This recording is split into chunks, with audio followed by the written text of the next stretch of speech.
and welcome to this session of Music Matters with Ev. And I am so pleased to say that we have in the studio with us someone who always used to make me feel nervous whenever he is in the audience as I was playing.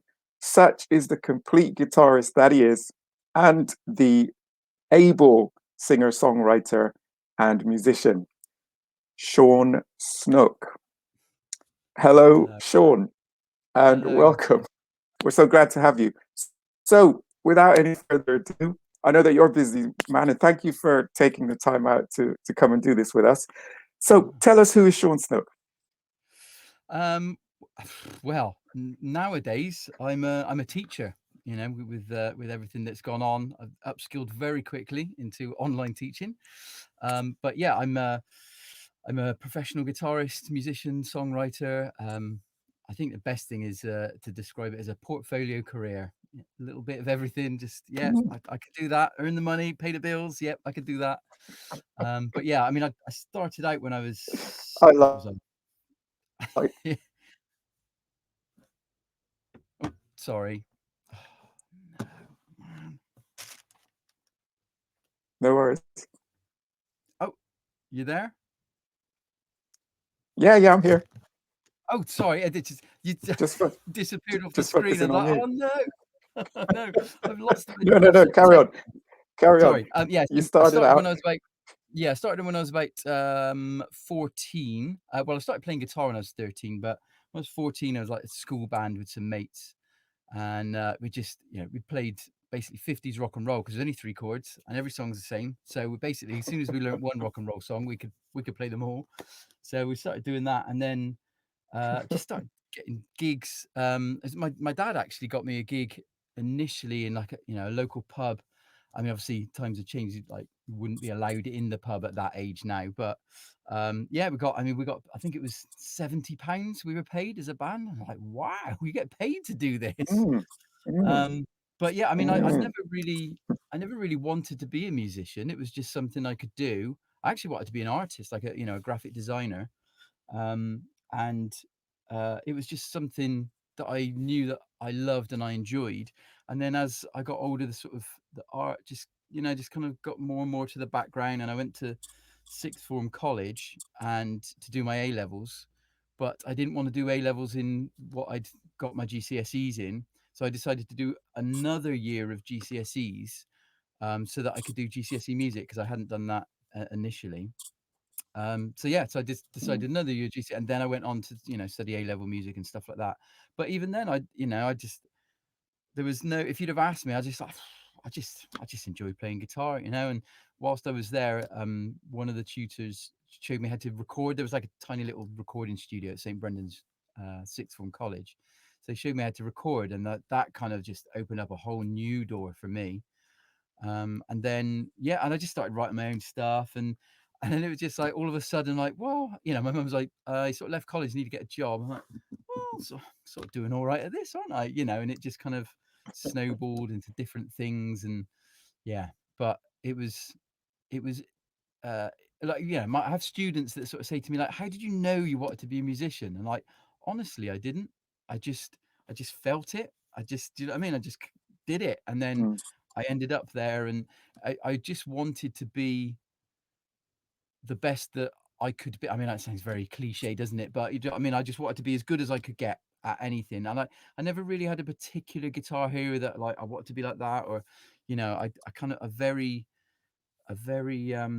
commercial background, maybe. Do you know what I mean? Like pop sensibility, I think is the best way to, and and obviously all my parents' record collections and things like that I'd sort of grown up on. And obviously now I'm older, I realized that that was my education, just listening to, music of my parents and my aunties Mm. and my uncles, and because it's just, yeah, there's just so much in there. But I know here I am. Well, yeah, thank you. Excuse me. That's awesome, and it's very interesting to realize that that wasn't your, say, first choice, but it sort of grabbed you, and you went with the flow. And Yeah. as you said, here you are. But also, can you tell us a bit about the touring element? Because I know that you've toured considerably Mhm. in your career so far. Yeah, well, I mean, Well, it started when I was in the rock and roll band, and we auditioned like for there used to be like agency showcases, and you'd sort of go down, to wherever it was in Bournemouth or something, and there'd be like a load of agents, and you just sort of perform 2 or 3 tracks, and they'd give out your cards, and you try and get gigs.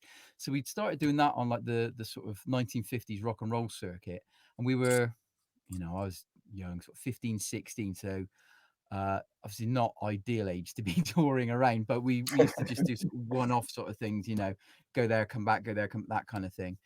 And then as that sort of developed, we kind of the bands I was doing my own music. We took, released a couple of 7-inch singles and stuff like that, which just limited edition things.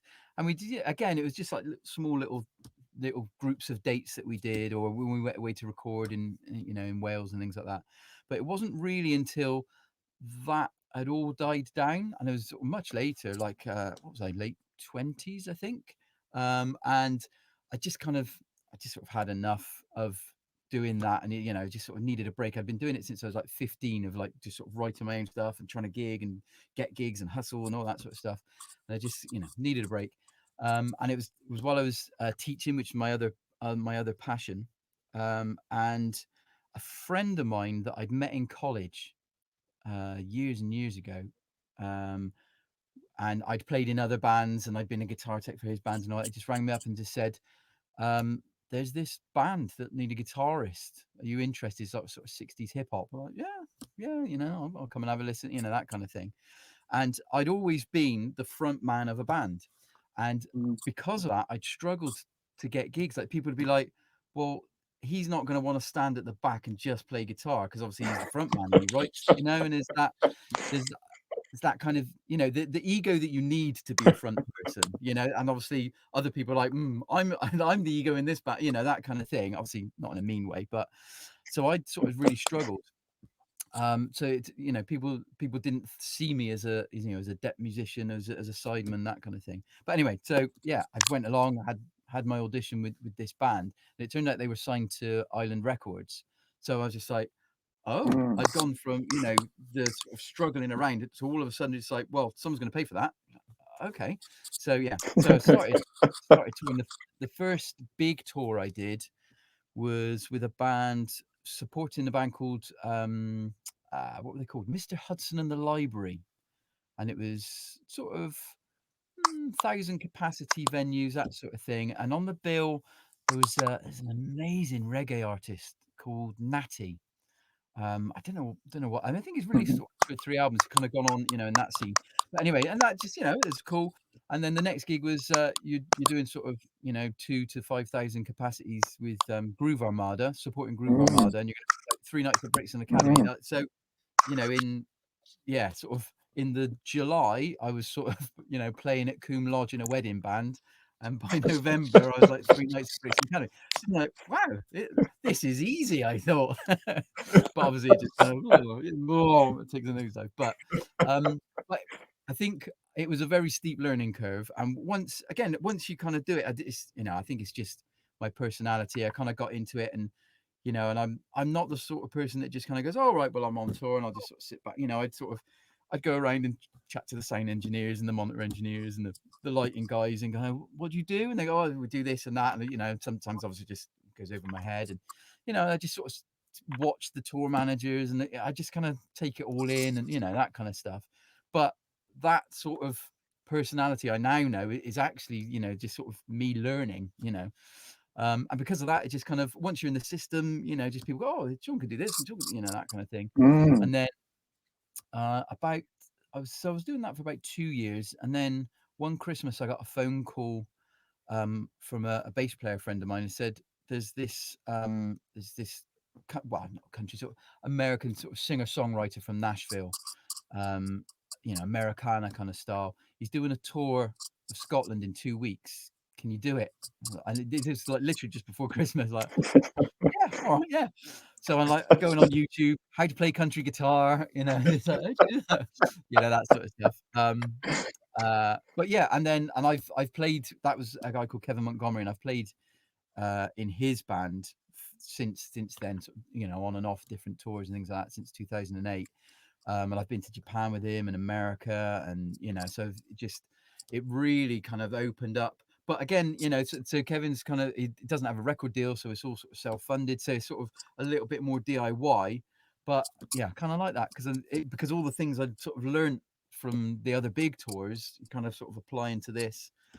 And then yeah, and because of that, I kind of I know how to tour manage now, and I know how to do live, so it's just I kind of sort of friends of mine just sort of like, oh, can you a couple of times it's like, can you fly out to Barcelona and just sort of drive the van to where, that kind of thing. So it's just, I love that. I love that it's connecting with people, and I love that it's communicating with people, and like Mm. with friends, and and just meeting strangers and seeing parts of the world, and that, it's just that sort of connectivity to me that, you know what I mean? It just kind of, well, I can do that, and I'll connect to them and help them, and that means I can do that, and and it's just, that sort of connection. It's, not, That and is that's not even awesome. performing.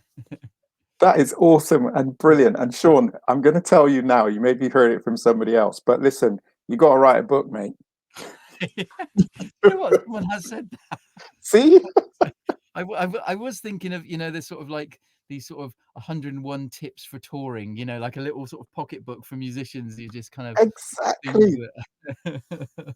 Do it, Yeah. because that's going to take off. Honestly, as you just said it, 101 tips for touring. That's the title. See, you've already got the title. You put that up online, that's going to go viral. Trust me. Oh, wait. Hold on a minute. I forgot something. Touring is kind of a Yeah. suspicious word. Yeah, I'll have to wait a little bit for that. I think loads of musicians will be, "Oh, you rubbing it in, are you?" Or maybe you could do a how it was Yeah, kind yeah. of The kind of good old book. days kind of thing, yeah. Okay, so that brings us nicely up to, dare I say it, ah, Mm, 2020 March. mhm. How did you cope through 2020? What happened? Well, like I said, my other passion, is teach. I've always kind of had teaching, as a thing, and I was working at BIM University, and I'm still doing the gigs and all that sort of stuff. And then yeah, it just kind of came through. I think it was March the 16th. The sort of the university decided to like pull back just in case, see what was going to happen. Yeah, within 3 days, every single gig in my calendar, just everything. Same for everyone. Everything literally gone.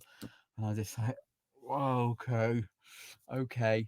And then yeah, just kind of threw myself into the teaching because had to pay the bills, and and I to be I am very, very grateful for the teaching opportunity that that BIM have given me, and they're just obviously moving everything online.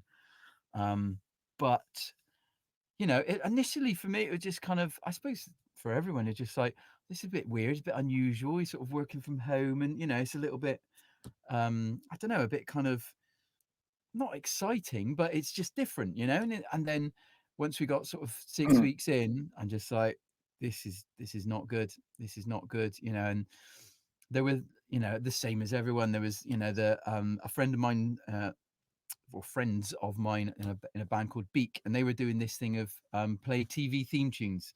So the bass player would pick a TV theme tune, and then he'd put it on Instagram, and then invite people to. So I'd sort of be doing that every day, just like getting out my lap steel and playing Pink Panther tune, things like that, just to sort of, just basically keep sane and remember that I'm a musician, and and then obviously, Michaela and I, we did a collaboration on a George Harrison tune that just sort of, about hope, and, that sort of thing. And so we're just sort of trying to do that. But yeah, it just kind of went down and down and down, and when people were saying, oh, it's not going to, nothing until, 2021, I was like, really?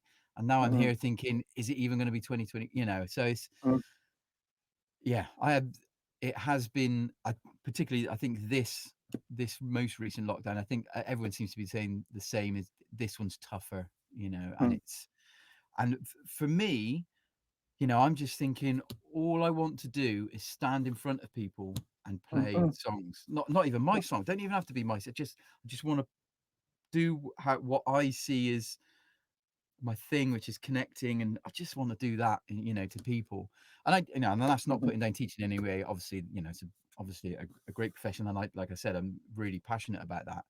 But there's just that Mm. something that when you kind of get into, well, I don't have to explain it to you, do I? Do you know what I mean? You know that feeling when it's just right. I Yeah. just, and I'm doing that. But I have to say that my students that I speak to, when I sort of speak to them and just say like, how do you feel about being on a music course, or being on a course that's training you for an industry that just doesn't exist at the minute?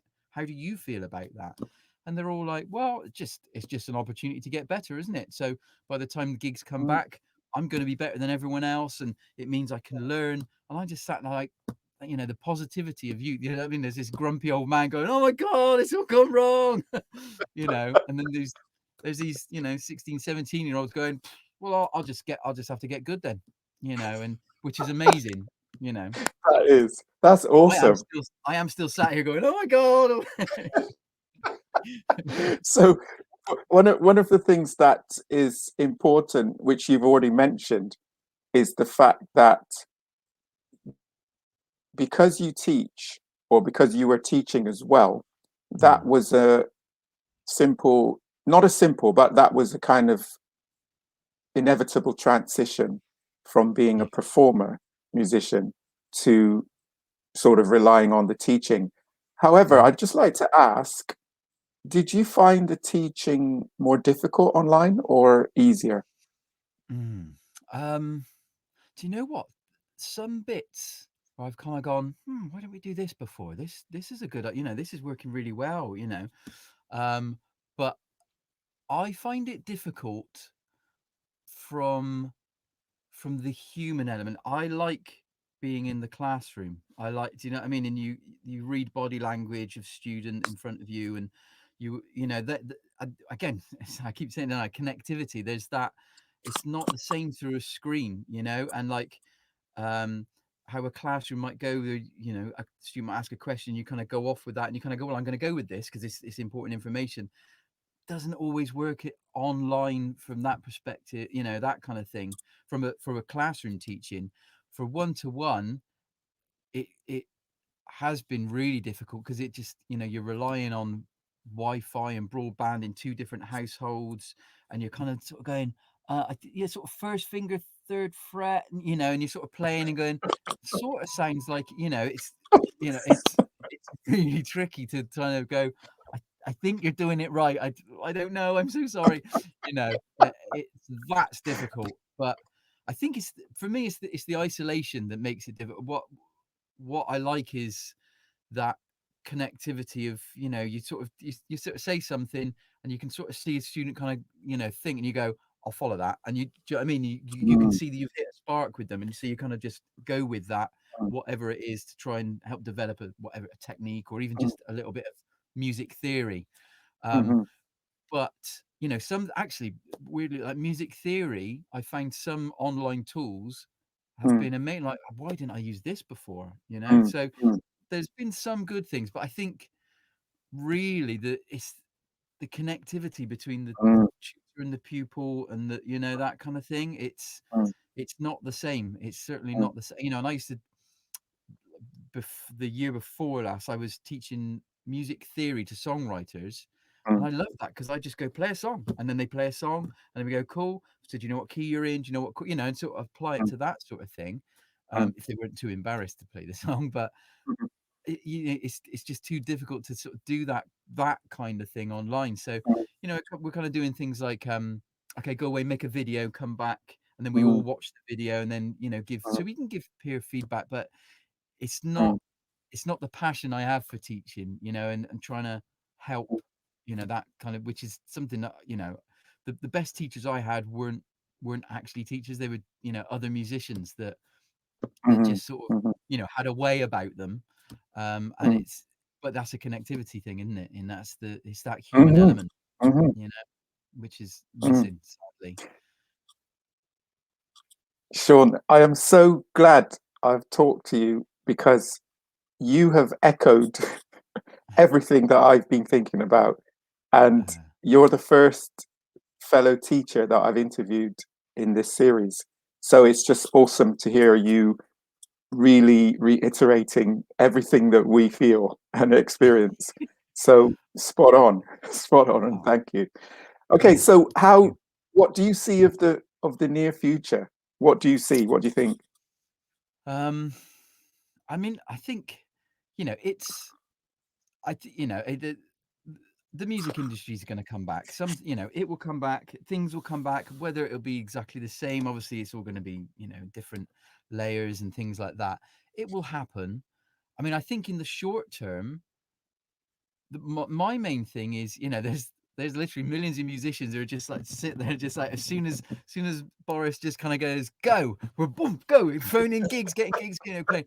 I genuinely think the problem is letting people feel safe, getting Mm, people to come to I think that's the thing, because sometimes I just sort of think, I've been at gigs and like feel the sweat dripping on my head, and or you've been sort of like that in a stadium or something. I'm like, that just seems so alien to me now that I can imagine there's a mm, lot of people are going to feel a little bit uneasy, and I think it's still going to take time for, we're as performers, we're going to have to also think of that and just kind of go, okay, well, I'm just going to have to do half capacity tours or half capacity gigs and let people stand if they want, like, sorry, sit if they want, and but I think, I mean, yeah, I mean, I think, well, there's also another issue of just like how long can it, like, economically, how long can it last like this?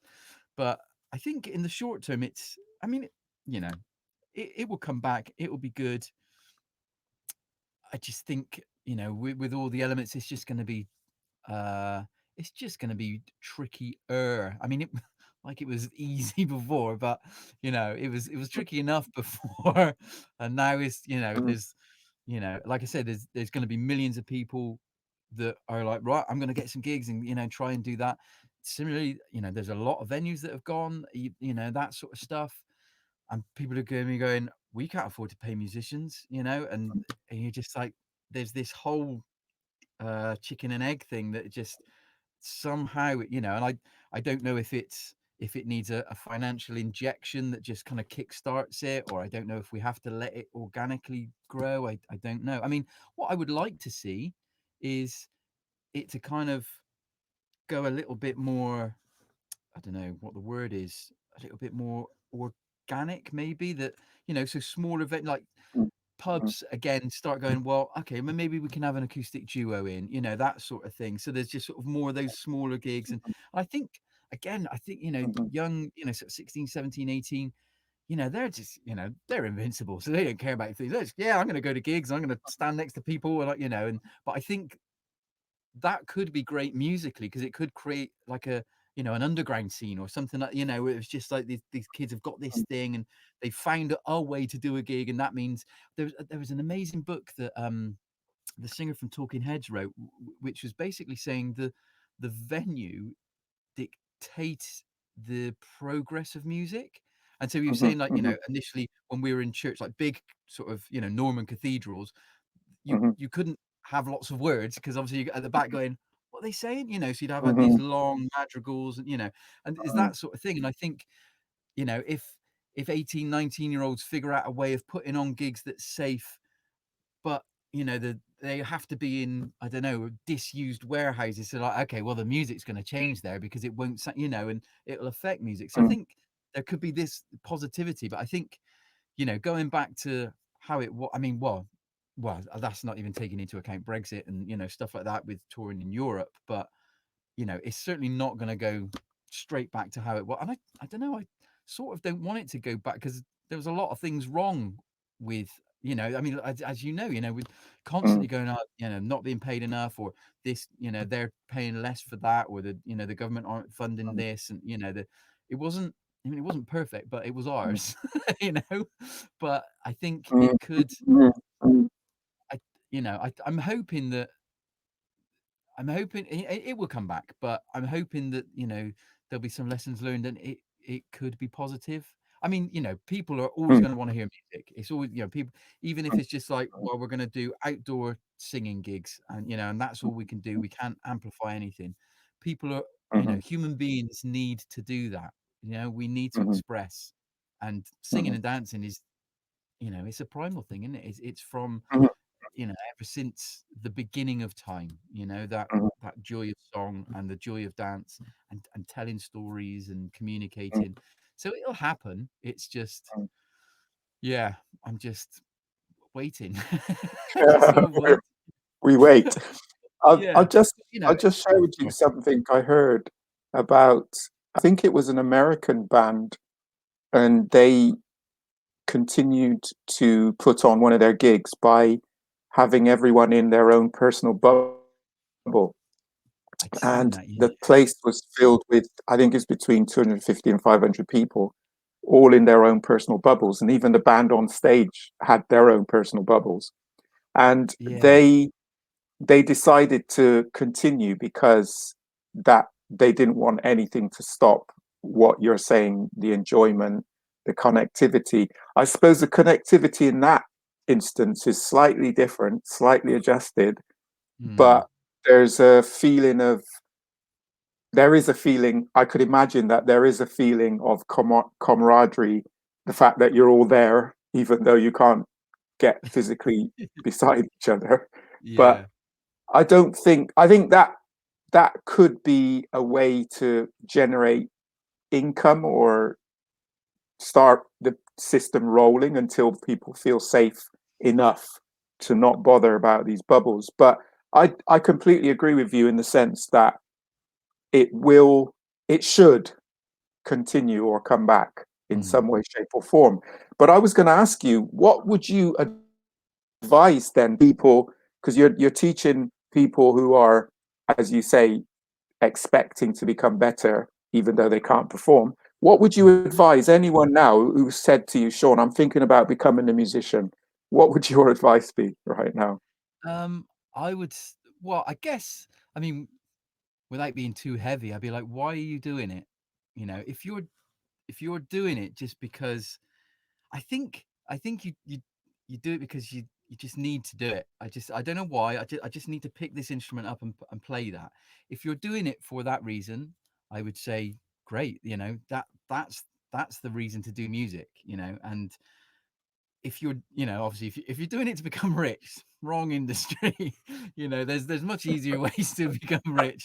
Um, you know, but it's, if you're going to do that, I would say, really, I think at a much younger age now, you've just got to think of the boring stuff, the business stuff. How are you going to market? I mean, obviously, kids are like all over social media more, more so than than I am. But you know, I think you just got to be ready quicker. Like, I mean, I was, like I said, I was started when I was playing in pubs sort of 14, 15, and then started writing my own stuff. And and then I was 18. I've been through sort of three bands. That's like 4 years of loads of gigging and messing around, and didn't really get any good till like 21. That's another 3 year, and all this sort of stuff. And I think, sadly, the downside is they've got to be ready quicker. Um, but I mean, Mm, I would say, like, it's a joyous, joyous way of earning a living. Um, mm, you've just got to, if you can remember those positive moments, that's what will get you through the negative moments and things like that.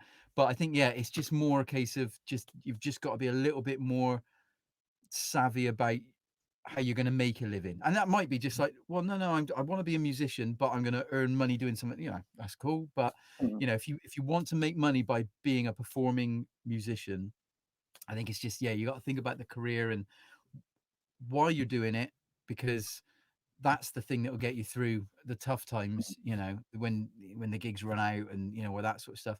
I would also, definitely advocate a portfolio career. Don't just be purely a giggy musician. Do something else as well. A bit of mm, recording, or teach it, whatever it is. Have just That's the thing. And I remember doing a gig. I think it was the Blue Lagoon. Or, it was one of those pubs up Gloucester Road, and I was chatting to this guy in the break, and he, just sort of generally chatting, "What do you do? I just, this is it, playing guitar and blah blah blah." And he said, "Oh, we're chatting away," and he said, "You've got the best job in the world." And I said, "Oh, really? Oh, cool." And he said, "You basically just make people happy." And I'm like, mm, fighting back the tears. I'm just like, I suppose I do. That's my job. My job is to, again, connectivity, connect with another human being, either teaching, performing, telling stories, I mean, sadly over the internet, not in person, but, Mhm, chatting to friends and, that sort of thing. And I think as long as they remember that's why you're doing it, that's what it's mhm, for. It's to express yourself and mhm, hopefully, Steve Earle once said that, as a songwriter, all you do is you write something that you hope someday someone somewhere will go, I know exactly how that's me. That, you know what I mean? That someone connects to. And I feel that, the mhm, same, even if it's not my song and I'm playing it, I sort of feel this, uh, not an urge. I feel a responsibility that, there's mhm, these words, these chords put together in this way with this melody. It's done for a reason. And I would just say, yeah, just get the boring stuff in line first, and then, mhm, and just go out and enjoy it. And just find your way as well. Don't follow a specific, because everyone's, there could be, whatever. There could be like ten of us all sitting on this chat now. I'm guaranteed we'd all have a completely different path of how we got to where we were, but we're all doing the same thing. It's, mhm, mhm. that's Exactly. what I would. Oh, Yeah. brilliant. Brilliant advice. Okay, so let's talk about your stuff. And I wanted to ask where people could hear it. But I'm going to say, have you sort of increased your online presence then in terms of your music? Hmm.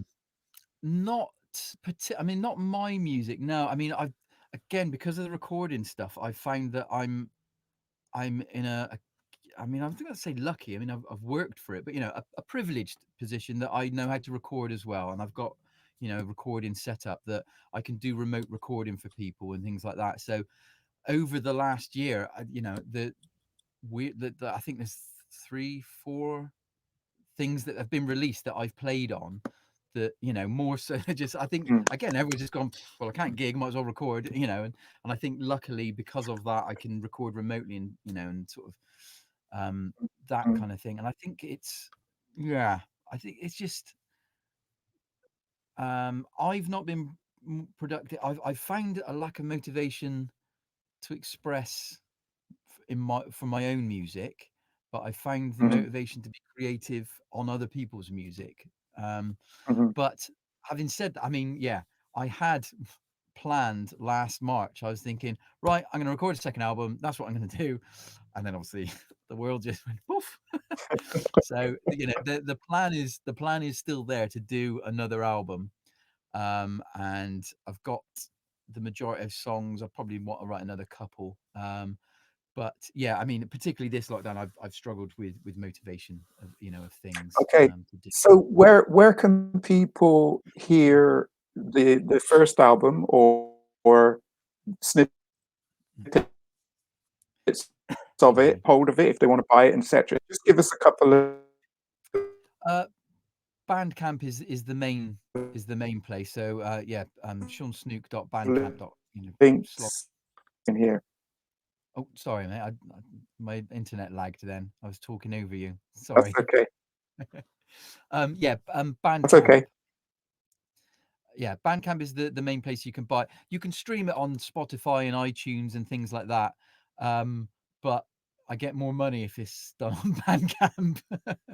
So that's kind of where I'm Yeah, sort of, yeah, yeah, you know, yeah. Yeah, you know, definitely. yeah. Obviously, streaming services haven't helped. Okay. That's well, no, that's another interview. Yeah. All right. So there is one last thing. You've been very, very informative. This is probably one of the most informative interviews we've had on this session series. So thank you very much. And I'm going to remind you now, every time I see you, I'm going to say, how's the book coming on? Because you have got a wealth of information that we as other musicians need to know and hear about. So I'm going to keep on your case with this. All right. But I want to ask you, if 2020 was a human being, what would you say to him or her?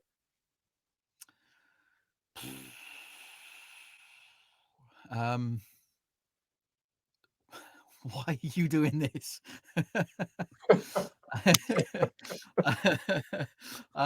What would I say? That's a good question. I would say, um,